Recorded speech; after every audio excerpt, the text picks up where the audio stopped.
Yes, ma'am. Thank you very much. Thank you. With a steady hand and a warm smile, Captain Arthur Hughes personally pins every poppy he sells. Are you a veteran? Oh, yes. Can I shake your hand? Okay, thank you very much. He's been doing it for over a decade in the same uniform. Poppy man. Well, the uniform, believe it or not, was issued in June 1951 and still fits. Arthur's dedication means he has loyal customers. I've got my poppy from Arthur, I think, 4 years in a row. And even some reinforcement. I said, well, I've got my piper with me today, right up here. I introduced myself and said, I'm a piper. Would you be interested if I played with you? And he said, oh, yeah, absolutely. Arthur served in the British military in the 1950s, and he says he's happy to give back doing something that comes naturally. And watching him, it's no wonder he's a record breaker. Hey, thanks a lot.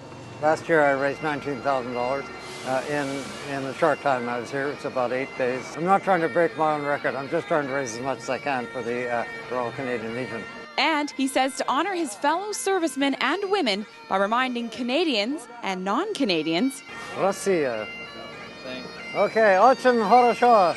about the big significance behind the small act of wearing a poppy.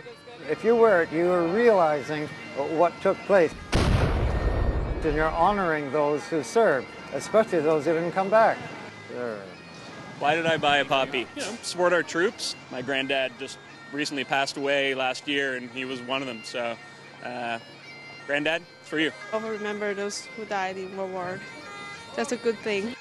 I think it's important to wear a poppy not only in memory of those that have made the ultimate sacrifice, but those that have made a sacrifice for us just recently. And that sacrifice doesn't necessarily have to be ultimate. Arthur says even with a milestone birthday coming up, he has no plans of slowing down. I'll be 80 years old next January, so I'm still pretty spry. If I'm not here next year, that's bad news. Sacrifice can be big or small. 2 weeks standing on this street corner for 10 hours a day, reminding all who walk by him why we remember is the sacrifice Arthur has made eagerly and without hesitation for the past 13 years, and hopefully for many more to come. Thank you. I'm Bianca Salterbeck in Vancouver for The Express. Thanks a lot.